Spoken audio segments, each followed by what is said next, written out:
Hello.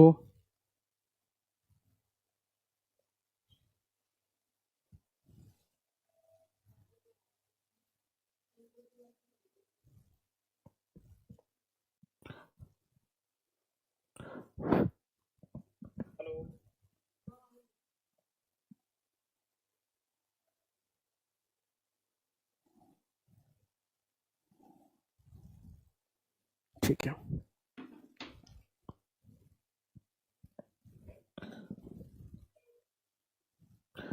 नमस्कार दोस्तों। तो थोड़ा सा वॉइस का इशू हो गया था, तो थोड़ी सी प्रॉब्लम हो गई थी।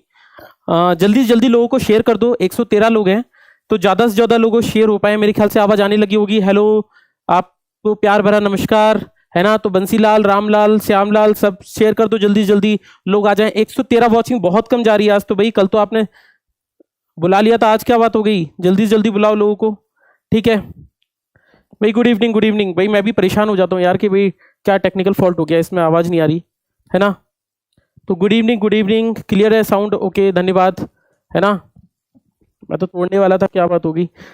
चलो भाई, तो भाई सब लोग जल्दी से जल्दी इस चीज़ को बुला लो, लोगों को ज़्यादा से ज़्यादा बुला लो, ताकि हम इस क्लास को स्टार्ट कर पाए, है ना। और हम जो टॉपिक पढ़ रहे हैं, मैं आपको बता दूं कि कंसेप्ट फिजिक्स के अंदर जो ज़्यादातर क्वेश्चंस बनते हैं, वो वैसे तो न्यूमेरिकल्स दो चीज़ों से सबसे ज़्यादा आते हैं। एक तो आपका थर्मोडायनेमिक्स का पोर्शन रहेगा।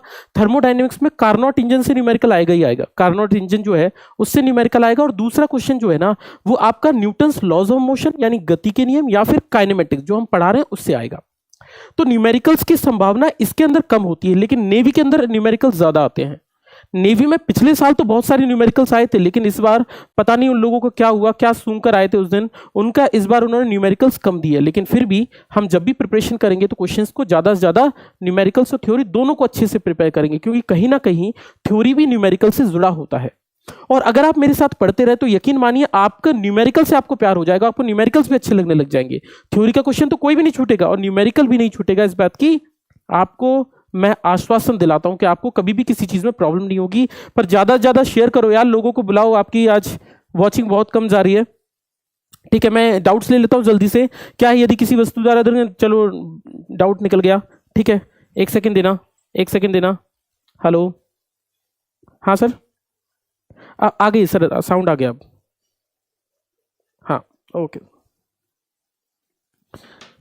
तो डाउट्स ले लेता हूं। क्या है, यदि किसी वस्तु द्वारा चली गई दूरी, बेटा मैंने कल क्वेश्चन करा दिया है ना, अनुक्रमानुपाती वाला, S is directly proportional T वाला कल क्वेश्चन कराया है। शायद आपने कल का वीडियो नहीं देखा है, तो कल के वीडियो जरूर देख लें, उसमें ये क्वेश्चन हुआ है, ठीक है। लव यू भाई, ठीक है, बिल्कुल बिल्कुल। यदि किसी वस्तु द्वारा, बहुत बढ़िया।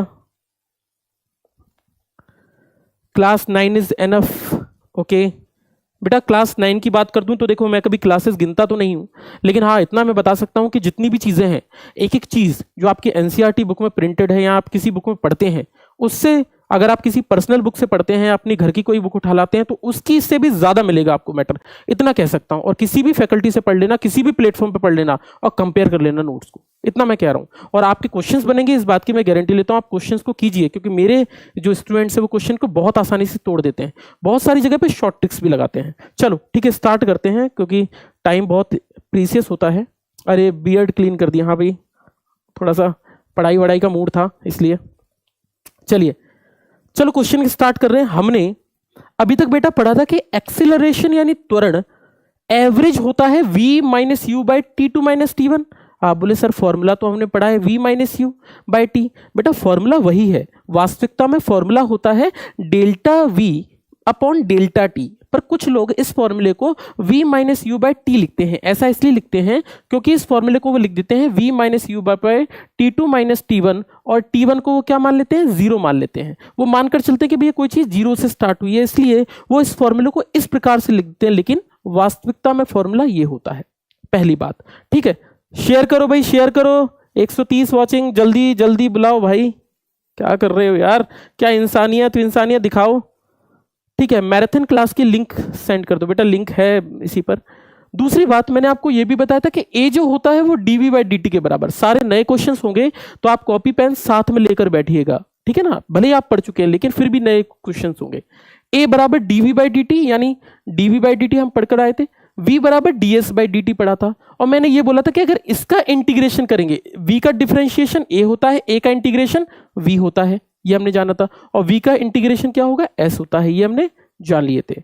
चलो आज के लिए क्वेश्चन, हाँ भाई सिद्धार्थ शेयर करवाओ भाई ज्यादा से ज्यादा चीजों को, लोगों से बोलो ज्यादा से ज्यादा शेयर करें। और आज का पहला क्वेश्चन हम स्टार्ट कर रहे हैं, ठीक है, आज का पहला क्वेश्चन स्टार्ट कर रहे हैं, शेयरिंग करो, कम जा रही है। देखो पहला क्वेश्चन है आज का, यदि किसी कण का त्वरण समय के साथ, यदि किसी कण का त्वरण समय के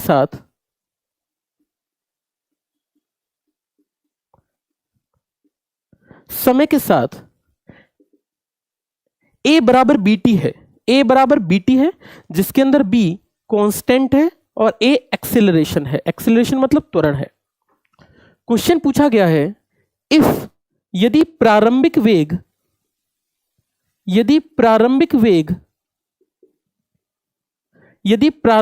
जीरो हो, v0 हो, यदि प्रारंभिक वेग v0 हो तो विस्थापन बताइए, यदि प्रारंभिक वेग v0 हो तो विस्थापन बताइए, यदि प्रारंभिक वेग v0 हो तो विस्थापन बताइए।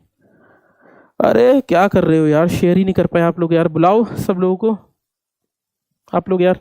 चलो समझना, क्वेश्चन बोल रहा है कि ऐसा है और ऑप्शंस दिए गए हैं, s बराबर v0t plus half at square, दूसरा ऑप्शन दिया है s बराबर v0t प्लस 1/3 bt स्क्वायर, तीसरा ऑप्शन दिया है s बराबर v0t प्लस 1/6 bt क्यूब, और अगला ऑप्शन दे रखा है d s बराबर v0t प्लस 1/2 bt क्यूब। ये क्वेश्चन दे रखा है, मुझसे पूछा है कि बताइए विस्थापन क्या रहा होगा, डिस्प्लेसमेंट क्या रहा होगा। ये आपकी किताब का बहुत बढ़िया क्वेश्चन है, जो लोग ल्यूसेंट की बुक सॉल्व करते हैं उसमें ये क्वेश्चन डाल रखा है। क्वेश्चन बहुत बढ़िया है, कंसेप्ट को अच्छा करने के लिए, कंसेप्ट को अच्छा करने के लिए क्वेश्चन। हाँ भाई दीपक जल्दी से जल्दी करवाओ भाई, शेयर करो चीजों को, है ना, ज्यादा से ज्यादा लोगों को बुलाओ यार आप लोग, ठीक है। तो क्वेश्चन है s इक्वल्स टू इतना, तो पार्टिकल की इनिशियल एक्सेलरेशन इतना दे रखा है और ये दे रखा है। बहुत सारे लोग आंसर बताओ, डी सी सी सी, ओके सी डी, बहुत लोगों का आंसर डी भी आ रहा है, सी भी आ रहा है, तो भाई डी भी आ रहा है, सी भी आ रहा है, ओके। तो बेटा जो लोग डी आंसर दे रहे हो आप महागलत हो, पहली बात तो, ठीक है, क्योंकि आपने बहुत ही गंदा आंसर दिया है। वास्तविकता में आपने क्या किया, आपने फॉर्मूला लगा दिया कि s बराबर ut plus half at square. बेटा जो ये जो इक्वेशन लगा दी आपने, लगा तो दी, अगर यही इक्वेशन लगानी थी तो इस बात को देने की मुझे क्या आवश्यकता थी, इक्वेशन दी है, समीकरण दिया है, इक्वेशन देके रखी है, इस वाले से डिस्प्लेसमेंट निकलेगा, ना कि आप डायरेक्ट ये वाली पुट कर दो। तो आपका आंसर जो सही होगा वो सी होने वाला है। कैसे होने वाला है देखो, क्वेश्चन दे रखा है कि a बराबर bt, अगर मुझे त्वरण को, एक्सीलरेशन को डिस्प्लेसमेंट पे लेकर आना है तो एक्सीलरेशन का इंटीग्रेशन, त्वरण का इंटीग्रेशन क्या होता है, वेलोसिटी, और वेलोसिटी का इंटीग्रेशन क्या होता है आपका डिस्प्लेसमेंट, विस्थापन। तो अगर मैं इसका दोनों साइड इंटीग्रेशन कर दूं तो आपको कोई दिक्कत तो नहीं है। मुझे पता है अगर मैं इसका इंटीग्रेशन करूंगा, दोनों साइड dt के थ्रू इंटीग्रेशन कर दूं, तो अगर मैं इसका इंटीग्रेशन करूंगा तो a dt का इंटीग्रेशन क्या होगा, तो इसका इंटीग्रेशन होगा v, इस साइड कितना हो जाएगा, बात समझ रहे हो, अगर मैं इस साइड इंटीग्रेशन करूंगा तो ये हो जाएगा bt स्क्वायर बाय 2, इसके साथ में कांस्टेंट जुड़ेगा c क्या है, कांस्टेंट है, b भी कांस्टेंट था, आप जानते हैं ना इंटीग्रेशन करना बेटा। ये क्या होगा, इंटीग्रेशन करोगे तो c क्या होगा, कांस्टेंट, c कांस्टेंट होगा तो bt square by 2 plus c होगा। अगर ये निकल आया तो अगर मैं इसको एक और बार इंटीग्रेट करूं तो यहां पर हमने एक बार इंटीग्रेट किया, दोबारा इंटीग्रेट करेंगे, एक और बार इंटीग्रेट करेंगे तो क्या होगा, तो मुझे पता है v का इंटीग्रेशन, v dt का इंटीग्रेशन क्या होता है s, तो ये s में बदल जाएगा, s कितना हो जाएगा, इस साइड एक और बार इंटीग्रेशन किया तो ये बचेगा मेरा bt क्यूब बाय 6 हो जाएगा। कैसे हो गया, b/2 तो कांस्टेंट हो गया, टी स्क्वायर का इंटीग्रेशन t³ 3 से 2 का मल्टीप्लाई हो जाएगा 6 हो जाएगा। इतनी तो बात समझ में आ रही है। और प्लस में क्या हो जाएगा, ct हो जाएगा। मेरी बात समझ रहे हो। और s = इतना निकल कर आ गया। अब एक बात देखो, अगर मैं इसको कंपेयर करूं तो मुझे यह पता चल रहा है कि c एक कांस्टेंट है, मुझे पता नहीं क्या कांस्टेंट है, लेकिन इस c की वैल्यू हो सकता है कि v0 रही हो, क्योंकि v0 क्या है, प्रारंभिक वेग, इनिशियल वेलोसिटी, कुछ ना कुछ कांस्टेंट ही तो होगी। ऐसा तो नहीं, इनिशियल वेलोसिटी तो नहीं बदल सकते, तो इनिशियल वेलोसिटी क्या होगी, v0 के बराबर। तो इसको यहां पर कंपेयर करा दोगे तो ये इक्वेशन बनेगी v0t + 1/6 BT³, और इसका जो आंसर निकल कर आएगा वो सी ऑप्शन सही उत्तर होगा, इसीलिए इसका आंसर सी होगा। तो इसका आंसर टिक कीजिएगा आप सी। इसका आंसर कितना टिक करना है, सी। 135 की वॉचिंग जा रही है। चलो भाई, आपकी जिम्मेदारी है, देख लेते हैं आप कितना कर पाते हो। आपके ऊपर मैंने छोड़ा है, जितना बुला सकते हो अपने दोस्तों को सबको बुलाओ जल्दी से जल्दी। कल वाले बच्चे भी कहाँ हैं, मिटा दूं बेटा, बहुत आसान क्वेश्चन था। एक और क्वेश्चन दूंगा आपके लिए, आप इसका क्वेश्चन का आंसर करेंगे और आंसर करके आप कमेंट्स में दे दीजिएगा इस लेक्चर के बाद में। तो ये क्वेश्चन मैं आपको लिखवा रहा हूं ताकि आप घर पर कर पाए। मिटा दूं इस क्वेश्चन को, मिटा दूं बेटा इस क्वेश्चन को। चलो, समय का यूज करना बहुत जरूरी है, ठीक है। a = dv/dt लिख दो, dt को शिफ्ट कर दो, इंटीग्रेट कर दो, हाँ जैसे भी करते हो यार, ठीक है, अच्छी बात है। ये कौन है, ज़ाइलिस शर्मा बेटा। दोबारा से, मैंने तो अब क्वेश्चन डिलीट कर दिया, आपको दोबारा से वीडियो को एक और बार देखना पड़ेगा। बहुत आसान है यार, मैं दोबारा बता देता हूं। a को इंटीग्रेट करेंगे तो बेटा v होगा, v को इंटीग्रेट करेंगे तो s हो जाएगा। 2 बार इंटीग्रेशन करना है और क्वेश्चन में कुछ भी नहीं है ना। अगर आप चाहो तो मेरा पिछला वाला वीडियो देख सकते हो, मैंने समझाया है कि कैसे इंटीग्रेट करते हैं ताकि आपको दिक्कत ना हो। अगला क्वेश्चन है, अगला क्वेश्चन समझना, यदि किसी कण का वेग, ये आपको खुद करना है, बाद में आप दे दीजिएगा इसका आंसर। यदि किसी कण का वेग, यदि किसी कण का वेग v = at + bt² है, तो मुझे वेलोसिटी क्या दे रखी है, at + bt² दे रखी है, at + bt² दे रखी है। और मुझसे पूछा है फाइंड डिस्प्लेसमेंट, यानी यदि किसी कण का वेग v = at + bt² है तो 1 सेकंड से 2 सेकंड के बीच में, तो 1 सेकंड से, दोबारा से बता देता हूं, यदि किसी कण का वेग, हिंदी में आराम से, यदि किसी कण का वेग v = at + vt² है, v = at + bt² है, तो 1 से 2 सेकंड के बीच में विस्थापन बताइए। तो 1 सेकंड से 2 सेकंड के बीच में विस्थापन बताइए। तो आपको बताना है 1 सेकंड से 2 सेकंड के बीच में कितना डिस्प्लेसमेंट, विस्थापन रहा होगा, यदि a और b जो है वो क्या है, कांस्टेंट है। तो आपको बताना है कितना इसका आंसर निकल कर आएगा। ऑप्शन चाहो तो मैं दे देता हूं, इसके ऑप्शंस हैं मेरे पास 3a + 7b, बी ऑप्शन है, सेकंड ऑप्शन है आपके पास 3/2a + 7/3b, सी ऑप्शन है आपके पास a/2 + b/3, डी ऑप्शन है इसके मेरे पास 3/2a + 4b। ये मेरा क्वेश्चन है, आपको इसका आंसर बाद में, वीडियो के बाद में कमेंट में देना है ताकि इस क्वेश्चन को देख सकूं। क्वेश्चन बहुत आसान है, हिंदी में बेटा दोबारा बता देता हूं। कमलेश सिंह, दोबारा देख लो क्वेश्चन। क्वेश्चन है, यदि किसी कण का वेग v = at + bt² है, तो 1 सेकंड से 2 सेकंड के बीच में, 1 सेकंड से 2 सेकंड के बीच में विस्थापन बताइए कि कितना रहा होगा। इतना सा क्वेश्चन है। अरे खेतों पर हो, अरे इतनी मेहनत। एनडी की क्लास बेटा जल्दी स्टार्ट होगी, सुबह लेक्चर स्टार्ट होगा, है ना। पर शेयर करो यार, जल्दी से लोगों को बुलाओ। आप लोग कॉपरेट नहीं कर रहे हो। सर जी मैं खेतों पर हूं, ठीक है, चलो कोई बात नहीं। आप इस क्वेश्चन को दोबारा देख लेना और इस क्वेश्चन का आंसर आपको कमेंट में देना है कि इस क्वेश्चन का आंसर क्या रहा होगा। आपको तो समझ में आ रहा है कि इंटीग्रेट करना पड़ेगा। v का इंटीग्रेशन क्या होता है, s, और लिमिट कहां से कहां लेनी पड़ेगी, 1 से 2 के बीच में। बस आंसर आपका आ जाएगा। क्वेश्चन बहुत मुश्किल नहीं था। तो हमारा ये चीज थी जिसके बारे में बात कर रहे थे। अब कुछ क्वेश्चन जो डायरेक्ट आते हैं और शॉर्ट ट्रिक से सॉल्व होते हैं। पहला पॉइंट समझना, पहला पॉइंट लिखा है, पहला पॉइंट लिखिएगा, यदि कोई वस्तु t1 समय के लिए a1 से त्वरित होती है,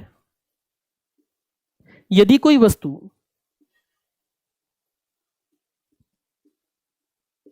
t1 समय के लिए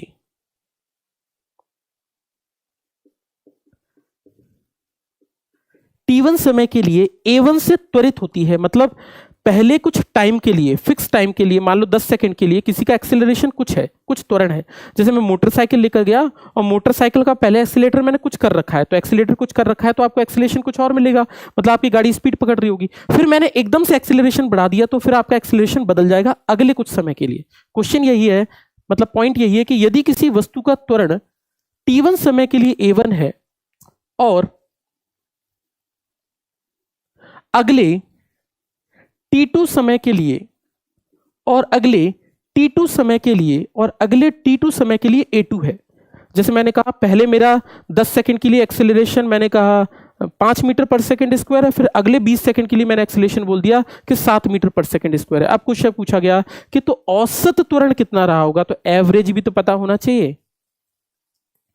तो औसत त्वरण होगा, एवरेज एक्सेलरेशन होगा।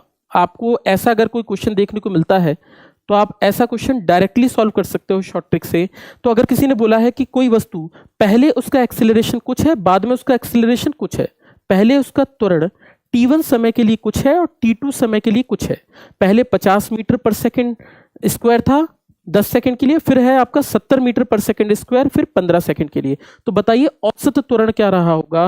और अगर आपको ऐसे में एवरेज निकालना है तो आप ए एवरेज का फॉर्मूला डायरेक्ट लिख सकते हैं, ये होगा a1 into t1 plus a2 into t2 upon में होगा t1 प्लस t2। ये मेरा पहला पॉइंट है जिस पर क्वेश्चन दिया गया है। मैं आपको बता दूं क्या क्वेश्चन है आपकी बुक में, जब आप बुक पढ़ोगे तो क्वेश्चन हो जाएगा। क्वेश्चन ये है कि कोई वस्तु पहले 10 सेकंड के लिए अल्फा से एक्सेलरेट होती है और अगले t2 सेकंड के लिए बीटा से डी एक्सेलरेट या फिर रिटार्डेशन होता है, यानी पहले उसका त्वरण होता है फिर उसमें मंदन होता है। पूछा गया है औसत त्वरण क्या है। आप जब बुक लगाओगे आपको पता है, बुक लगाओगे तो आपको ये क्वेश्चन मिल जाएगा। इस क्वेश्चन में एवरेज पूछा गया है, डायरेक्ट वैल्यू डालना t1 और t2 की और आपका आंसर डायरेक्टली निकल कर आ जाएगा कि एवरेज कितना रहा होगा। पहली बात, ठीक है। कोई डाउट हो तो बेटा पूछते जाओ, ठीक है। शेयर करो शेयर करो, अब तो वाईफाई वाले भी बोलने लग गए, शेयर करो भाई। सेकंड पॉइंट, दूसरा पॉइंट की बात करें तो देखना, अगर कोई बॉडी a1 से एक्सीलरेट होती, एक और शॉर्ट छोटा सा चीज है, एक क्वेश्चन आपको देखने को मिलेगा, ये एनडीए की किताब का क्वेश्चन है, मैं आपको बता दूं पाथफाइंडर का है, एनडीए के लिए समझना। नेवी के लिए आपका बहुत अच्छा क्वेश्चन है। अगर मुझसे क्वेश्चन ये बोला कि अगर मान लो कोई वस्तु a1, इसमें मास है इसका m और इसमें a1 त्वरण है, समझ रहे, बक्सा ले लिया m द्रव्यमान का और उसको मैं खिसका के ले जा रहा हूं किससे, a1 त्वरण से। अब बोला गया कि अगर मैं दूसरा बक्सा ले लूं उसका भी द्रव्यमान कितना है, m है, और इसको मैं खिसका के जा रहा हूं a2 से, इसको खिसका रहा हूं a1 से, इसको खिसका रहा हूं a2 से। अब क्वेश्चन ये बोल दिया कि अगर इन दोनों को मिला दूं मतलब एक m यहां पर कर दिया, इसके बाद एक m और कर दिया। अब क्वेश्चन पूछा गया कि अब बताइए नया एक्सेलरेशन क्या होगा, नया त्वरण क्या होगा, ये क्वेश्चन है। हाँ बेटा, क्लासेस कंटिन्यू रहेंगी, आप डेली क्लासेस को जरूर अटेंड करें। कंसेप्ट ऐसे होंगे जो आपने कहीं पर भी नहीं पढ़े होंगे, हो सकता है आप बुक्स में भी न देखें, क्योंकि कई सारे क्या होते हैं शॉर्ट ट्रिक्स वगैरह है, ये सब जो पॉइंट्स वगैरह है इनको मैं खुद ही बनाता हूं, तो इन चीज़ें आपको हो सकता है कि आपको बुक्स वगैरह में भी देखने को ना मिले कुछ पॉइंट्स। तो आप पढ़ोगे तो आपको बहुत जल्दी ईजिली चीजें समझ में आ जाएंगी। हाँ, इतना वादा है कि आप कोई भी क्वेश्चन अछूता नहीं देखोगे, हर क्वेश्चन आपकी आंखों के सामने से निकल कर जरूर जाएगा। वाईफाई स्टडी पे पढ़ते रहो, इससे अच्छा प्लेटफॉर्म नहीं है, ठीक है। अगली बात, अगर इसके मैं नया त्वरण की बात करूं तो एक्सेलरेशन कितना होगा, तो इसका एक्सेलरेशन होगा a1 a2 upon a1 plus a2। A1 A2 upon A1 plus A2। तो अगर आपको नया त्वरण लिखना है तो इसका आंसर डायरेक्टली लिख सकते हो A1 A2 upon A1 plus A2। इसका एक्सेलरेशन ये होगा। तो अगर आप दोनों द्रव्यमानों को बढ़ा दोगे तो उसका त्वरण इस प्रकार से निकल कर आता है। हो सकता है कुछ लोग मुझसे ये पूछ लें कि सर ये बना कैसे दिया आपने, क्या कौन सा गणित लगा दिया। देखो, अगर आप इसका मेरे प्रूफ मांगोगे मैं तो प्रूफ भी दे दूंगा दोनों के। देखो, इसका प्रूफ बहुत आसान है। क्यों आसान है देखना, अगर मैं इसका एक्सेलरेशन देखूं तो इसका एक्सेलरेशन, मैं भी इसका एक प्रूफ दे देता हूं आपको जल्दी से प्रूफ में। आप चाहो तो रट भी लेना, रट तो देते ही आप, लेकिन प्रूफ करना जरूरी है। देखो, अगर मैं इसका एक्सेलरेशन लिखूं नीचे वाली बॉडी का, तो मैं लिख सकता हूं A बराबर होगा F upon M। F upon M मतलब M प्लस M कर दूं, मेरी बात समझ रहे हो, M प्लस M कर दूं, F upon M, M total. A बराबर क्या होता है F अपॉन, इसका A बराबर क्या निकला F अपॉन M। अब इस वाले के लिए अगर मैं लिखूं, इस वाले के एक्सेलरेशन लिखूं, तो इसके लिए लिख सकता हूं A बराबर F अपॉन M1। फोर्स सब में सेम है, फोर्स कांस्टेंट मानना है सब में। हमने बोला इसके लिए क्या होगा F अपॉन M1। इसके लिए लिखूंगा तो कितना होगा A2 बराबर F अपॉन M2। इसके लिए एक्सेलरेशन F बराबर M1, इसके लिए एक्सेलरेशन F बाय M2। इस वाली इक्वेशन में पुट कर देंगे और हमारा आंसर निकल कर आ जाएगा, क्योंकि ये भी क्या है F अपॉन M और ये भी क्या है F अपॉन M। इन दोनों को पुट कर देंगे, हमारा आंसर निकल कर आ जाएगा। तो क्वेश्चन करना बहुत ही आसान है। तो शॉर्ट ट्रिक इसका इसी से निकली हुई है, तो इसका शॉर्ट ट्रिक इससे निकाला गया है। कोई दिक्कत? तो आप चाहें तो डायरेक्टली भी याद रख सकते हैं कि इस वाले केस के लिए कि अगर अलग अलग दे रखे हैं तो उनका अगर A1 और A2 एक्सीलरेशन त्वरण है तो उन दोनों को मिला देंगे तो नया त्वरण क्या होगा A1 A2 upon A1 plus A2 निकल कर आएगा। ये वाली चीज है, ठीक है ना। F बाय M टोटल से कैसे निकलेगा, क्या पूछ रहे हो?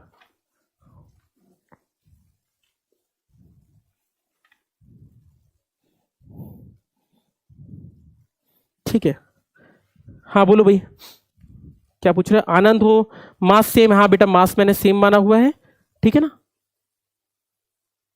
कोई दिक्कत? मास ब्लॉक का, हाँ हमने मास को सेम माना हुआ है। कोई डाउट हो तो मुझसे पूछ लेना। तो अगर मैं चाहूं तो इसको डायरेक्टली लिख सकता हूं, कितना निकलेगा A बराबर A1 A2 upon A1 plus A2। इस तरीके से इस क्वेश्चन को कर सकते हैं। अगली करते हैं क्वेश्चन की बात, मिटा दूं, ठीक है। तो इतना जो हम कल से पढ़ रहे थे ये सब था एक्सेलरेशन, जिसको हम बहुत छोटे से वर्ड्स में या फिर एक फॉर्मूला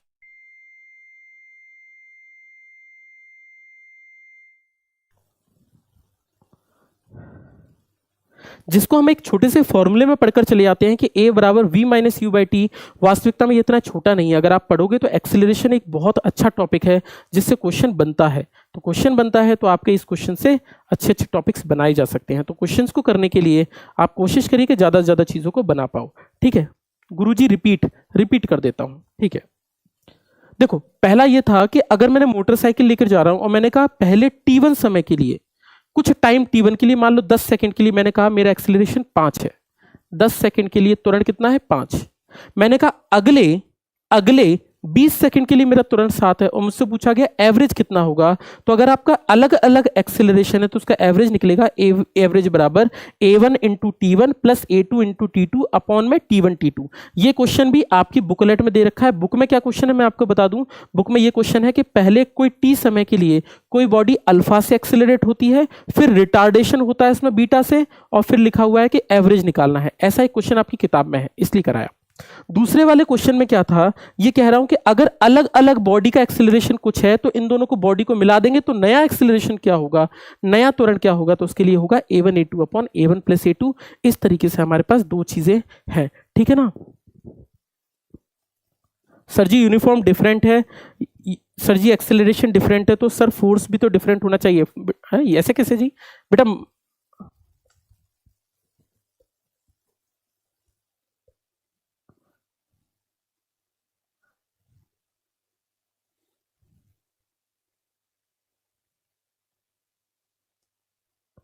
अगर मास अलग अलग होगा तो बेटा दोनों के लिए आपको अलग अलग निकालना पड़ेगा। अलग मास, बेटा मास चेंज हो गया है ना, तो फोर्स कैसे बराबर हो जाएगा, ठीक है। नया फोर्स कुछ और होगा, ठीक है ना। ठीक है, चलो आ गया। चलो अगला टॉपिक पढ़ते हैं। इसके बाद अब हमारा टॉपिक है इक्वेशंस ऑफ मोशन। शेयर करो बेटा, व्यूज कम जा रहे हैं। टेस्ट फ्री होंगे बेटा, टेस्ट अभी तक तो सब फ्री है तो आप पढ़ते रहो अभी तो, है ना। इक्वेशंस ऑफ मोशन, गति के समीकरण, आपके एयरफोर्स के पेपर में 2019 में भी क्वेश्चन आया था, 2018 में भी क्वेश्चन आया था। कौन सा क्वेश्चन आया था हम अभी जानेंगे, लेकिन वो इक्वेशन ऑफ मोशन यानी गति के समीकरण से आया था, यानी इक्वेशंस ऑफ मोशन। आराम आराम से समझिएगा, इसको बोलते हैं गति के समीकरण।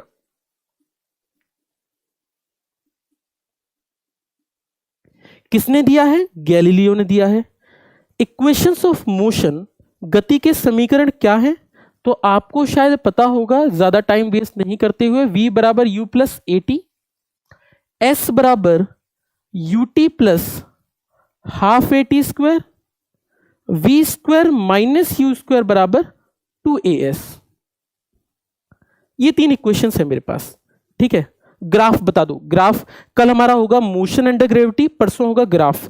तो जिन लोगों को ग्राफ की बात आती है तो हम अभी इनको अप्लाई करना सीख लें, फिर हम परसों के दिन ग्राफ पढ़ेंगे। तो कल हमारा रहेगा मोशन ड्यू टू ग्रेविटी, तो ग्रेविटी के कारण कैसा मोशन होता है उस पढ़ेंगे, और परसों पढ़ेंगे हम ग्राफ। तो ग्राफ हमारा परसों आएगा, ठीक है ना। तो बेटा शिवम, हमारा ग्राफ परसों है, तो ग्राफ में परसों बता पाऊंगा। सुमन मैम की क्लास की टाइमिंग, बेटा सुमन मैम की क्लास अभी नहीं लगी है, बट जल्दी ही लग जाएगी, 1-2 दिन के अंदर। ये तीन इक्वेशन है। अब आप इन सब का मतलब जान लीजिए, जो लोग नहीं जानते हैं बिल्कुल भी। मैंने आपसे पहले भी कहा था, बहुत आसान बातें हैं, सब्जी वाले को भी पता होती है। v जो होता है इसको बोलते हैं फाइनल वेलोसिटी। क्या? अंतिम वेग। इसको कहते हैं अंतिम वेग। u क्या कहलाता है? इनिशियल वेलोसिटी, यानी प्रारंभिक वेग। जैसे आपने कहा मेरी मोटरसाइकिल 0 से स्टार्ट होकर भागती है, तो वो क्या होगा? मेरा प्रारंभिक वेग। इस पर क्वेश्चन अच्छे से करिएगा, मैं हर टाइप के क्वेश्चन कराता हूं, ठीक है ना, ध्यान से देखना। u क्या है? प्रारंभिक वेग, जहां से कोई चीज स्टार्ट हुई है। मैंने कहा मेरी गाड़ी रेस्ट से स्टार्ट होती है, तो u कितना हो जाएगा? 0। मैंने कहा मेरी गाड़ी 10 मीटर पर सेकंड से स्टार्ट होती है, तो मेरा u कितना हो जाएगा? 10। अगर मैंने कहा मेरी गाड़ी 50 की स्पीड से चालू होती है, तो मैं u कितना कह दूंगा? 50।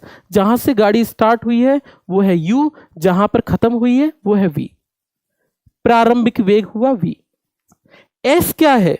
बहुत सारे लोग s को डिस्टेंस लिख देते हैं, s मतलब दूरी लिख देते हैं। तो मैं आपको बता दूं बेटा, s डिस्टेंस नहीं है, एनसीईआरटी बुक में बहुत अच्छे से बता रखा है, ये दूरी नहीं है, इट इज अ डिस्प्लेसमेंट, ये विस्थापन है।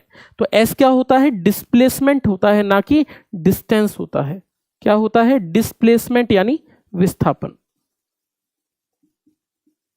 अगली बात, a क्या है? a इज एक्सीलरेशन, त्वरण। और त्वरण का मतलब क्या होता है? वेग में बदलाव, त्वरण। t क्या है? टाइम है।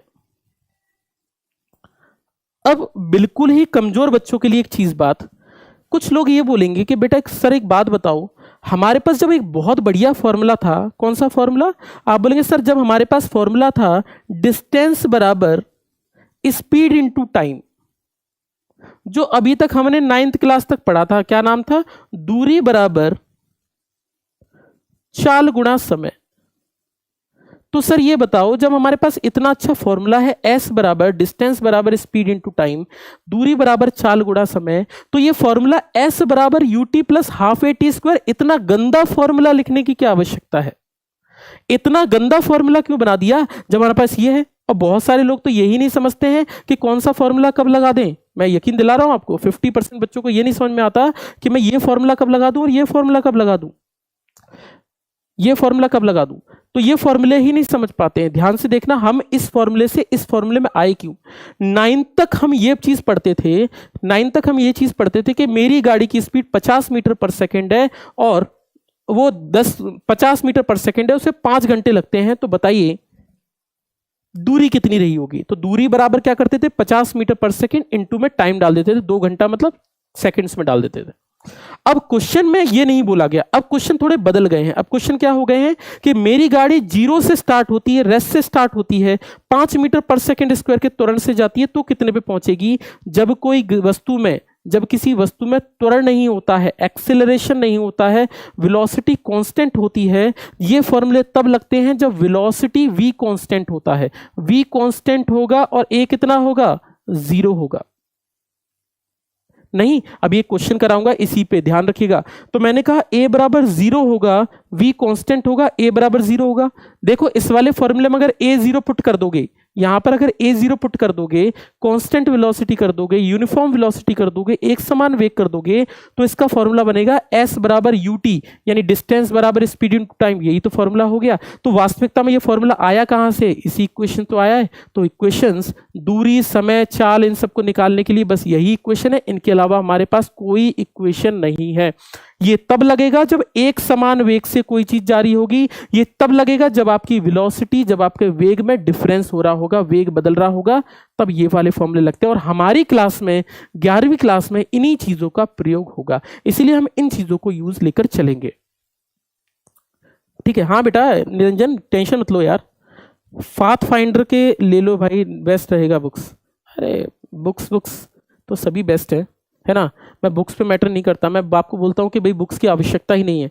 आप नोट्स बना लीजिए, इतना ज़्यादा हो जाएगा कि बुक से मोटी हो जाएगी, बट आप चीज़ों को लिखते चलिए। पाथ फाइंडर में नहीं मिलेगी, आप ढूंढ लेना ये सब चीज़ें। चलो अगली बात करते हैं। क्या चीज़ सर, हमारे साइड पुलिस वाले सब्जी वाले को उठा के ले गए। ठीक है, अभी तो घर से बाहर नहीं निकलना चाहिए। सर सिलेबस कंप्लीट, हाँ भाई निरंजन टेंशन क्यों लेते हो यार, सिलेबस की गारंटी मेरी है। अब इतना तो ध्यान रखते हैं आपका। तो हमने बोला इन तीनों इक्वेशन को लगाते कैसे, इसको ध्यान रखना है। ठीक है, आपके प्रश्न बनाने के लिए एक बहुत इंपॉर्टेंट क्वेश्चन क्या है मैं आपको बता दूं। क्वेश्चन बनाने के लिए अगर कभी न्यूमेरिकल में बोल दिया जाएगा कि गाड़ी में ब्रेक लगे हैं, क्या लगे हैं, ब्रेक। कभी भी न्यूमेरिकल में बोल दिया जाए कि if a car applies a brake, if a car applies a brake, गाड़ी में ब्रेक लगे हैं। गाड़ी में ब्रेक लगने का मतलब क्या होता है, मैंने आपको पहले ही बताया था। ए कितना होगा, नेगेटिव होगा। नेगेटिव मतलब होगा क्या, रिटार्डेशन होगा। रिटार्डेशन क्या होगा, मंदन होगा, गाड़ी की स्पीड कम होगी। आपके दिमाग में पहली बात यह आएगी कि सर आप रिटार्डेशन की बात कर रहे हो, मंदन की बात कर रहे हो। ब्रेक लगना मतलब मंदन, ब्रेक लगना मतलब मंदन, पहली बात। ए नेगेटिव होगा, रिटार्डेशन होगा। इसी के साथ अगर मैं बोलूं ए नेगेटिव होगा, तो आपने बोला v कितना होगा, अंतिम वेग कितना होगा, 0 होगा। आप बिना देखे इस चीज को पुट कर देना कि अंतिम वेग कितना होगा, 0 होगा। अगर आप ये वाली चीज पुट नहीं करेंगे v बराबर 0, तो आपका न्यूमेरिकल सॉल्व नहीं हो पाएगा। ब्रेक लगने वाला, तो ब्रेक लगने वाला अगर न्यूमेरिकल सॉल्व करना है तो दिमाग लगा लो कि a नेगेटिव होने वाला है और v कितना होने वाला है, 0 होने वाला है। अंतिम वेग, फाइनल वेलोसिटी कितनी होने वाली है, 0 होने वाली है। ये दोनों पुट कर देना, आपका आंसर हो जाएगा, कोई सा भी क्वेश्चन रहा हो। इस तरीके से हम इस क्वेश्चन को कर पाएंगे। तो याद रखिएगा ये दोनों चीजें हमारे लिए मस्ट हैं। अगर ब्रेक लग रहे हैं, ब्रेक लग रहे हैं मतलब v0, ब्रेक लग रहे हैं मतलब v0, आप कोई भी क्वेश्चन अटेम्प्ट कर लोगे। जैसे मैं बहुत छोटे से क्वेश्चन से स्टार्टिंग करता हूं, 0 लेवल से अच्छे लेवल तक जाऊंगा, नेवी एनडीए और इससे थोड़ा सा ऊपर मिटा रहा हूं। ठीक है, ये सब बातें आपको समझ आ गई होंगी। नहीं आई है तो आप मुझे बताते चलना, मैं रिपीट कर दूंगा किसी भी बात को। आपके लिए ही हूं यहां पर, तो आप जो चाहेंगे वही होगा। ठीक है, चलो शेयर करो भाई, ज्यादा से ज्यादा लोगों को बुलाओ, है ना भाई। आप लोग शेयर नहीं कर रहे हो, इंसानियत नहीं दिखा रहे हो आज आप। 137 वॉचिंग, बताओ यार 137 वॉचिंग क्या वॉचिंग होती है यार, इसके लिए यहां पर खड़े हुए हैं। चलो एक बात समझना, पिछले वाले प्लेटफॉर्म पे तो हजार जा रही थी। चलो एक बात समझते हैं, इस पे क्वेश्चन करते हैं, बहुत आसान सा। क्वेश्चन कौन सा करें, तो मैं आपको पहले बहुत बेसिक क्वेश्चन करा रहा हूं, मैं खुद करूंगा, आप मत करना, क्योंकि आप बोलोगे कि सर ये 2 कौड़ी का क्वेश्चन है। लेकिन फिर भी क्वेश्चन है, यदि कोई कार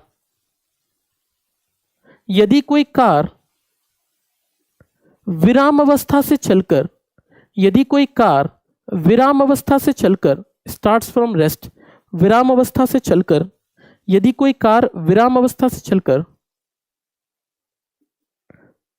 20 मीटर पर सेकंड स्क्वायर का त्वरण प्राप्त करती है, 20 मीटर पर सेकंड स्क्वायर का त्वरण प्राप्त करती है, तो कितना एक्सेलरेशन हुआ, 20 मीटर पर सेकंड स्क्वायर। 20 मीटर पर सेकंड स्क्वायर आपका एक्सेलरेशन हुआ। पूछा है 10 सेकंड बाद वेग बताइए, 10 सेकंड बाद वेग बताइए। आप मत करना, मैं जानता हूं आप लोगों को शर्म आएगी इस क्वेश्चन को करने में, लेकिन फिर भी मैं कर रहा हूं इस क्वेश्चन को, ठीक है, क्योंकि मुझे ना आती कुछ शर्म। क्वेश्चन ये बोल रहा है कि कोई, अब क्वेश्चन को पढ़ने का तरीका, जिनको न्यूमेरिकल्स बिल्कुल नहीं आते बेटा, आप न्यूमेरिकल में लाइन को समझे कि क्या दे रखा है। पहली बात, क्वेश्चन में दे रखा है कि कोई चीज रेस्ट से स्टार्ट होती है, कहां से? विराम से। जब कोई चीज विराम से स्टार्ट होती है मतलब इसका प्रारंभिक वेग कितना है? 0 है। पहले लिख लें कि क्या क्या दे रखा है। तो u दे रखा है 0। क्वेश्चन बोला गया है कि इसमें त्वरण प्राप्त होता है कितना? 20। त्वरण अगर 20 प्राप्त होता है तो a कितना दे रखा है? 20 मीटर पर सेकेंड स्क्वायर। क्वेश्चन पूछा गया है कि मुझे बताओ कि 10 सेकंड बाद, 10 सेकंड बाद वेलोसिटी कितनी रही होगी। आप यही देख रहे हैं। अब आप अगर ध्यान से देखोगे तो मुझे पता चल रहा है कि मुझे v निकालना है। v निकालना है तो कौन सी ऐसी इक्वेशन है जिससे v आ सकता है? तो v निकालने के लिए कौन सी इक्वेशन है? v बराबर u प्लस at, बाकी सब दे रखा है। तो v निकालूंगा तो ये तो 0 हो गया। a कितना है? 20, और 20 के साथ t कितना है? 10। कितना आंसर आएगा? 200 मीटर पर सेकेंड। मुझे पता है आपको बुरा लगा होगा, लेकिन ठीक है। क्वेश्चन हिंदी में दो, हिंदी में बोलो। अच्छा, क्वेश्चन दोबारा से लिख लो भाई हिंदी में। यदि कोई कार विराम अवस्था से चलकर, यदि कोई कार विराम अवस्था से चलकर, पॉज करके क्वेश्चन लिख लेना। यदि कोई कार विराम अवस्था से चलकर 20 मीटर पर सेकंड स्क्वायर का त्वरण प्राप्त करती है, 20 मीटर पर सेकंड स्क्वायर का त्वरण प्राप्त करती है, तो 10 सेकंड बाद कार का वेग बताइए। तो 10 सेकंड बाद कार का वेग बताइए। ठीक है, ठीक है। इस तरीके से इस क्वेश्चन को अप्लाई करते हैं। दोबारा क्वेश्चन आते हैं आपके एग्जाम के क्वेश्चन पर। क्वेश्चन ने यह है एयरफोर्स में 2019 का क्वेश्चन, 2019 का क्वेश्चन है। देखिएगा क्वेश्चन क्या है। क्वेश्चन है,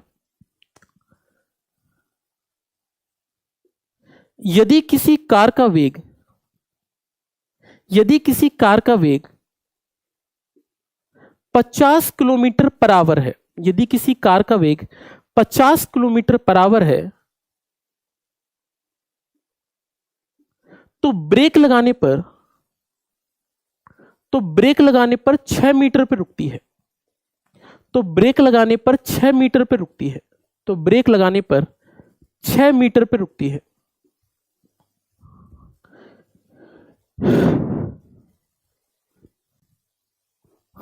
अच्छा, बच्चा बोल रहा है 2 कौड़ी का क्वेश्चन है। अरे चलो, हाँ भाई, बच्चे के लिए तो है यार। चलो,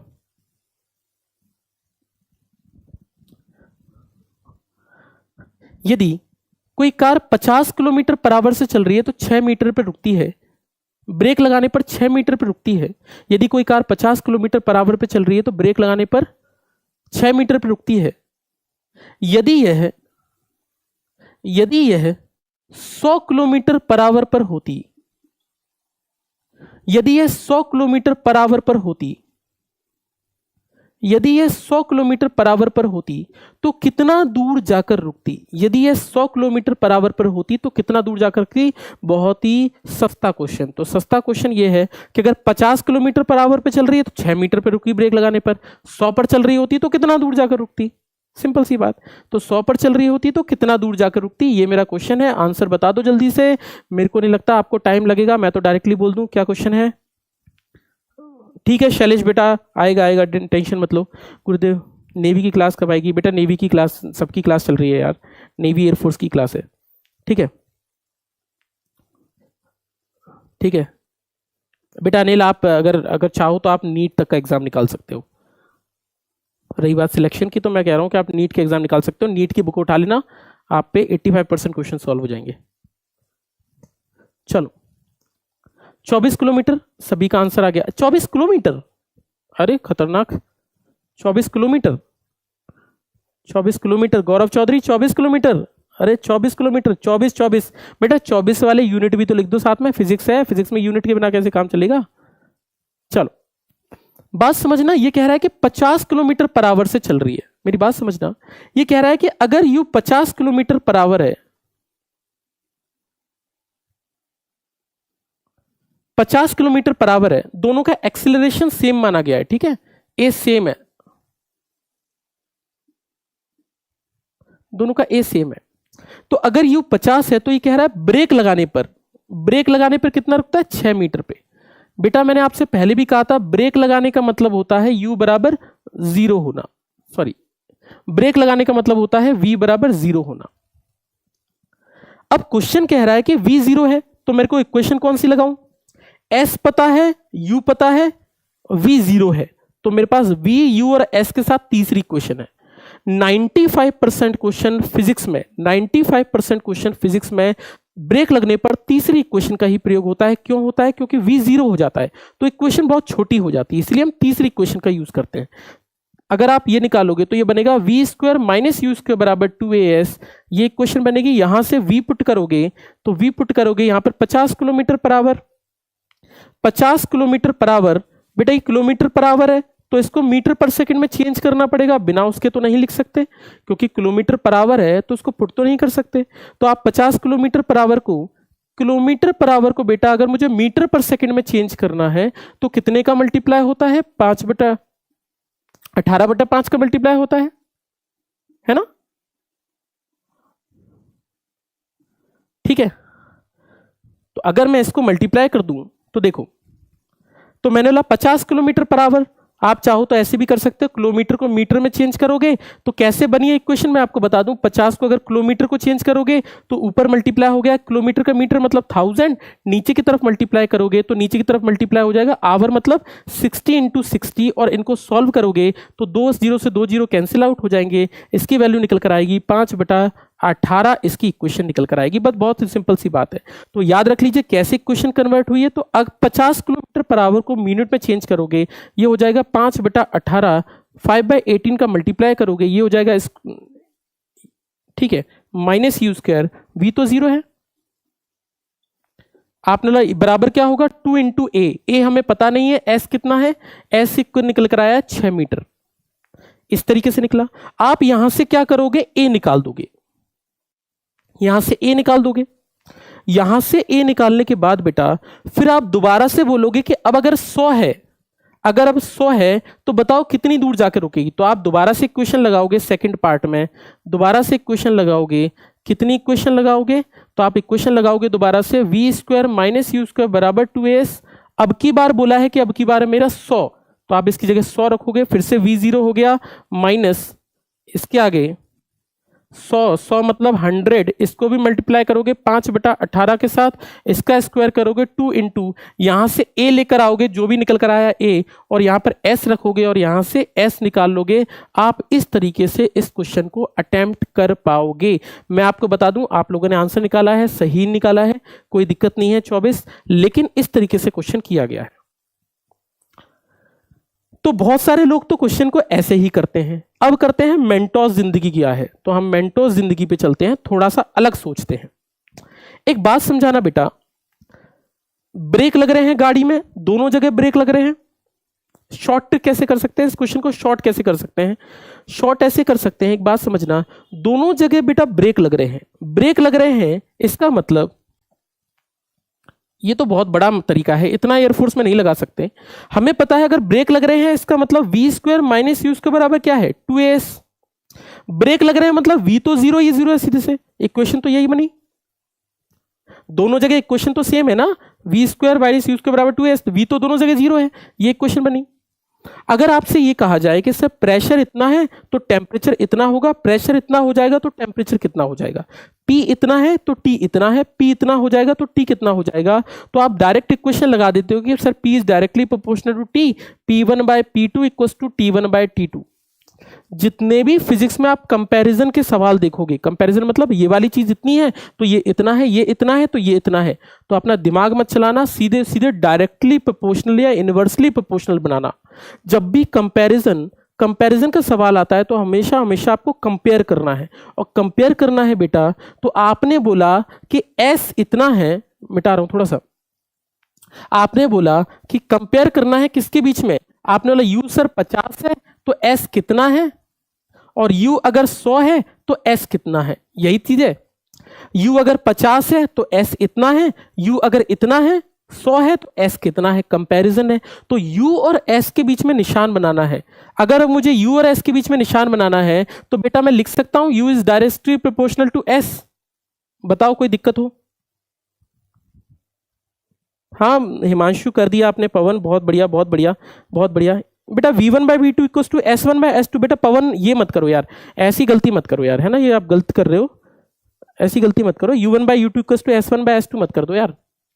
we square minus you square बराबर 2as, तो v तो जीरो है तो इक्वेशन बनी u स्क्वायर बराबर 2as। हमें रिलेशन बनाना है किसके बीच में, u और s के बीच में। 50 इतना है, 50 किलोमीटर पर आवर होगा तो s 6 मीटर होगा, ये 100 हो जाएगा तो s कितना हो जाएगा। तो मुझे u और s के बीच में कंपैरिजन चाहिए, तो इस तरीके से क्वेश्चन बना दोगे। इस क्वेश्चन को ऐसे भी लिख सकते हो, u1 अपॉन u2 का होल स्क्वायर बराबर s1 बाय s2, दोनों वैल्यू पुट कर दो, आपका आंसर आ गया। देखो मैं पुट करके बता देता हूं, ठीक है। मिटा दो इस चीज को, मिटा दो बेटा इसको। क्वेश्चन कर रहा हूं शॉर्ट तरीके से, आगे से मैं दोनों मेथड आपको बताऊंगा, एक लॉन्ग मेथड जिससे आप करते आए थे और एक शॉर्ट मेथड भी। मैं इससे भी और शॉर्ट कर सकता था लेकिन अभी आपको समझाने के लिए बता रहा हूं। इस इक्वेशन को रखूं तो u कितना है 50, u1 कितना है 50, दूसरा कितना है 100 इनटू स्क्वायर। अब बहुत सारे लोग सोच रहे होंगे कि सर 5/18 का मल्टीप्लाई क्यों नहीं किया। बेटा इसमें इसकी भी जरूरत नहीं पड़ेगी। क्यों नहीं जरूरत पड़ेगी? क्योंकि ऊपर भी 5/18 का मल्टीप्लाई, नीचे भी 5/18 का मल्टीप्लाई, ऊपर भी 5/18 का मल्टीप्लाई, नीचे भी 5/18 का, दोनों जगह कट जाएगा, मर जाएगा। तो इक्वेशन तो यही बनेगी, बराबर कितना हो जाएगा s1 बाय s2। यहां से s2 निकाल लो, s2 निकालोगे तो कितना हो जाएगा 1/2 का होल स्क्वायर। 1/2 का होल स्क्वायर मतलब ये, तो आप इसको लिख दोगे 6 × 4 यानी कितना निकलेगा 24 मीटर में आपका आंसर आएगा। ये क्वेश्चन करने का सही तरीका होगा, ना कुछ आपको करना था ना कुछ नहीं, बस u और s के बीच में रिलेशन बनाना है, सिंपल सी बात। ऐसे में फिजिक्स में बहुत सारे क्वेश्चन आपको कराऊंगा जिसमें कंपैरिजन होगा, ये इतना होगा तो ये इतना हो जाएगा, ये इतना हो जाएगा तो इतना हो जाएगा। 10 मीटर का तार है तो रेसिस्टेंस 5 है, 20 मीटर का तार हो जाएगा तो रेसिस्टेंस कितना हो जाएगा। मैंने बोला 5 मीटर का तार है तो इतना है, आधा हो जाएगा वायर तो रेसिस्टेंस कितना हो जाएगा। ऐसे बहुत सारे कंपैरिजन के सवाल होंगे। कंपैरिजन में हमेशा और हमेशा डायरेक्टली प्रोपोर्शनल या इनवर्सली प्रोपोर्शनल ही बनाते हैं और इसी तरीके से क्वेश्चन को करते हैं, बस यही तरीका है। इसमें ना कन्वर्ट करने की जरूरत है ना कुछ करने की जरूरत है, आप डायरेक्टली अटेम्प्ट करो। ये क्वेश्चन एयरफोर्स में आया था और आप चाहते तो इस क्वेश्चन को कुछ ही सेकंड्स में उड़ा देते हैं, मुश्किल से 10 सेकंड का समय लगता अगर आप इक्वेशन को तेजी से सॉल्व करना जानते हो।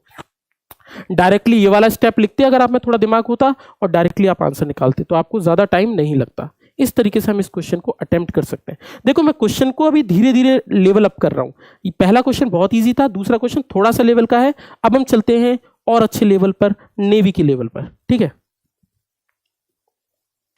बेटा इसमें चेंज नहीं करना पड़ेगा क्योंकि बेटा यहां पर भी 5/18 का मल्टीप्लाई, यहां भी 5/18 का मल्टीप्लाई, दोनों जगह मल्टीप्लाई होगा तो मल्टीप्लाई मल्टीप्लाई से क्या होगा कैंसिल हो जाएगा ना, तो इसमें चेंज करने की जरूरत नहीं पड़ेगी। हाँ पिछले वाले मेथड में करना पड़ता क्योंकि तब इक्वेशन पुट कर रहे थे, है ना। यूनिफॉर्म सर्कुलर मोशन में एसी का मैग्नीट्यूड कांस्टेंट रहेगा नहीं। एसी क्या है ये, सेंट्रीपिटल एक्सेलरेशन बोल रहे हो क्या मुझसे? सेंट्रीपिटल एक्सेलरेशन, हाँ बेटा सेंट्रीपिटल एक्सेलरेशन होगा तो मैग्नीट्यूड कांस्टेंट होगा, मैग्नीट्यूड बदलेगा तो टेंजेंशियल आ जाएगा। सेंट्रीपिटल मतलब डायरेक्शन चेंज होने वाला। ये तो कल समझा दिया यार, कल वाली चीजें पूछ रहे हो। हाँ बेटा अच्छी बुक्स हैं, सारी अच्छी बुक है ना, बुक से कोई फर्क नहीं पड़ता, आप पे क्वेश्चन बनने चाहिए क्योंकि पेपर आपको अटेम्प्ट करना है। ये सब जो बातें बोलते हैं ना कि भैया ये बुक अच्छा, अरे यार किसी को पता थोड़ी ना है कि सिलेबस में क्या आने वाला, बुक में क्या आएगा, एग्जाम में किसी को नहीं पता। तो अपनी तैयारी ऐसी रखो ना, किसी पे भरोसा मत करो यार, किसी पे नहीं, डोंट ट्रस्ट एनीवन, सिर्फ अपने आप पे भरोसा रखो कि भैया मुझसे क्वेश्चन बनते हैं तो मैं बना जाऊंगा वरना कोई नहीं। किसी बुक को क्या पता यार, मैं तो खुद नहीं बोलता यार, मैं तो ये बोलता हूं किसी बुक पे भरोसा, अपने आप पे भरोसा रखो। आपको खुद को ट्रस्ट होना चाहिए कि मैं पेपर में क्वेश्चन मार के आ जाऊंगा 22, 23, 25 एकदम सही में से सही, तब जाके क्वेश्चन होंगे यार। बुक्स तो क्या, कोई सी बुक लगाओ, क्वेश्चन सॉल्व होने चाहिए, सीधी सी बात है आपके लेवल के, ऐसा थोड़ी ना। ठीक है ठीक है, चलो अल्टरनेटिंग करंट आएगा भाई, आएगा अल्टरनेटिंग करंट भी आएगा, डोंट वरी, सभी चीजें अच्छे से ही है। चलो एक और क्वेश्चन पे आते हैं, थोड़ा सा लेवल अप कर रहा हूं, थोड़ा सा लेवल अप कर रहा हूं आपके लिए, बहुत आसान है। पाथफाइंडर का भी क्वेश्चन है ये, ठीक है। पाथफाइंडर क्वेश्चन थोड़ा सा इससे आगे है। क्वेश्चन बता रहा हूं, यदि कोई गोली यदि कोई गोली लकड़ी के टुकड़े से 200 मीटर पर सेकंड से टकराती है, यदि कोई गोली लकड़ी के टुकड़े से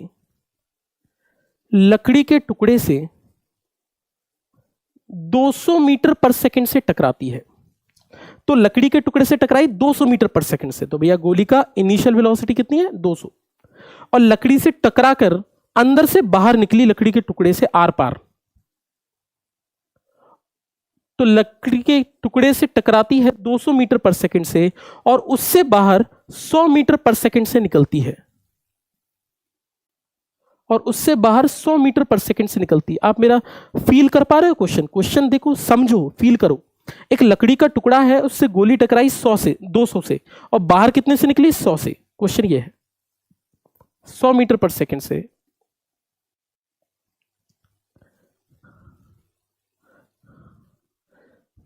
तो रिटार्डेशन मंदन बताइए, रिटार्डेशन मंदन बताइए। तो आपको बताना है मंदन कितना रहा होगा, रिटार्डेशन कितना रहा होगा, बस इतना सा क्वेश्चन है। रिटार्डेशन पूछा गया है कि मंदन कितना रहा होगा। जल्दी से मुझे आंसर दे दो कि कितना इसका आंसर निकल कर आएगा, फिर मैं अगले क्वेश्चन की तरफ चलता हूं। ठीक है, ठीक है, ठीक है। आगे बताना है आपको। थिकनेस ऑफ लकड़ी के टुकड़े की थिकनेस दे रखी है 6 सेंटीमीटर की, लकड़ी के टुकड़ा दे रखा है 6 सेंटीमीटर मोटा। आपको बताना है आप कितना मंदन रहा होगा, रिटार्डेशन कितना रहा होगा। बेटा रिटार्डेशन दे रखा है तो फॉर्मूले में a माइनस मत पुट कर देना। जब कोई न्यूमेरिक वैल्यू नंबर दिया जाता है कि भैया मैंने कहा कि भैया 5 मीटर पर सेकंड स्क्वायर का रिटार्डेशन, तब माइनस 5 रखना। अब a निकाल रहे हो तो a तो अपने आप माइनस में निकलेगा ना, अगर आप यहां माइनस पुट कर दोगे तो आंसर गलत हो जाएगा, इसलिए फॉर्मूले में चेंज मत करना, आपका लास्ट में अपने आप माइनस में निकलेगा। माइनस में नहीं निकला मतलब आपका क्वेश्चन गलत है। 100 माइनस 100, ठीक है, बहुत सारे क्वेश्चन आंसर हैं। ठीक है, चलो शेयर करो भाई, शेयर करो चीजों को, शेयर कर दो भाई, शेयर। चलो हमने कहा वुडन ब्लॉक है, तो दोबारा समझते हैं इस क्वेश्चन का मतलब क्या है। पाथफाइंडर और नेवी करतार की किताब आती है, उससे मिलाकर क्वेश्चन है। हमने कहा अगर गोली चली तो गोली चली इससे टकराई, इससे टकराई कितने से 200 मीटर पर सेकंड से, बाहर कितने से निकली 100 मीटर पर सेकंड से। इसकी चौड़ाई कितनी है, तो आप बोलेंगे 6 सेंटीमीटर की चौड़ाई है। अब क्वेश्चन पूछा गया कि बताइए रिटार्डेशन मंदन कितना होगा।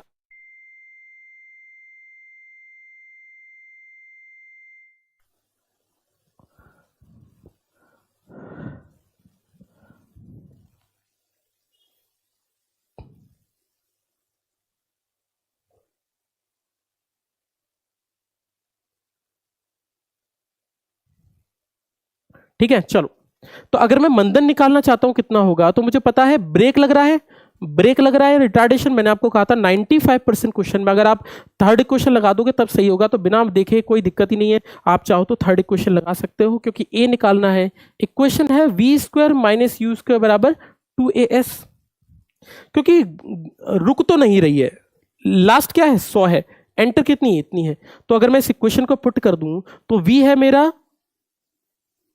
100 का स्क्वायर माइनस 200 का स्क्वायर बराबर 2 इंटू ए के साथ एस कितना है, एस दिख रहा है आपको 6 सेंटीमीटर, सेंटीमीटर को मीटर में चेंज किया तो 6 into 10 to the power minus 2।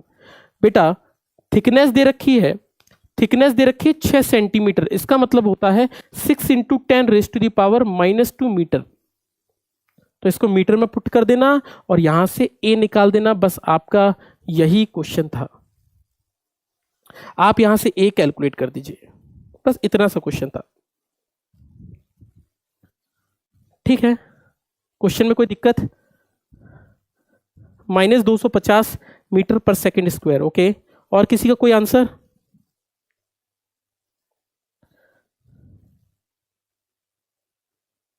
ठीक है, चलो जल्दी से कोई डाउट हो तो मुझसे पूछ लीजिए। आज के लिए बस लेक्चर को इतना ही कर रहा हूं, तो कोई क्वेश्चन हो तो मुझसे पूछ लीजिए। अच्छा एक क्वेश्चन और है, इसी में एक क्वेश्चन पूछा गया है पाथफाइंडर में कि कितने लकड़ी के टुकड़े की आवश्यकता पड़ेगी इसको रोकने के लिए, इसको गोली को रोकने के लिए कितने लकड़ी के टुकड़ों की आवश्यकता पड़ेगी। तो एक बात बताना, इस क्वेश्चन में आगे क्या कर देंगे, 100 की स्पीड है तो आपने लास्ट स्पीड क्या कर दोगे 0, जब रुकेगी और रुकेगी तो आप एस रख दोगे, एस निकालना होगा आपको, थिकनेस निकालनी होगी, V0 करना है। हिंदी में रिपीट कर दूं, ठीक है। यदि कोई गोली किसी लकड़ी के टुकड़े में 200 मीटर पर सेकंड से टकराती है, 200 मीटर पर सेकंड से टकराती है और 100 मीटर पर सेकंड से बाहर निकलती है, और 100 मीटर पर सेकंड से बाहर निकलती है, यदि लकड़ी के टुकड़े की चौड़ाई 6 सेंटीमीटर हो, 6 सेंटीमीटर हो तो मंदन बताइए। बहुत आसान सा क्वेश्चन है, ठीक है। चलो बेटा माइनस नहीं होगा, फिर से कह रहा हूं, ए माइनस निकलेगा, माइनस पुट कर मत देना, एक्सेलरेशन तो निकालना है, तो जब निकालोगे तो अपने आप माइनस में आएगा। अगर आप फॉर्मूले में ही माइनस पुट कर दोगे तो यहां पर प्लस निकल आएगा, आपका आंसर गलत हो जाएगा। जब तक न्यूमेरिक वैल्यू नंबर ना दिया हो ए को माइनस पुट नहीं कर सकते। तो याद रखिएगा हमेशा और हमेशा जब तक नंबर ना दिया गया हो तब तक माइनस में मत रखना, ए तो निकालना है, ए माइनस में निकल कर आएगा तो रख मत देना, ठीक है ना। चलो कल हमारा एक शॉर्ट ट्रिक रहेगा, कल का लेसन, कल का पार्ट बहुत इंपॉर्टेंट है, आप क्वेश्चंस को देखकर बना सकते हो। कल हम शॉर्ट ट्रिक्स करेंगे क्वेश्चंस की, तो कल आप जरूर प्रेजेंट रहिएगा। अपने दोस्तों सबको बोल दीजिए कि आपको जरूरी ही रहना है। चलिए आज के लिए बस इतना ही करते हैं, स्वस्थ रखिए, ध्यान रखिए, है ना, और नीरज सर की क्लास है, बने रहिए। चलिए, चलो, थैंक यू।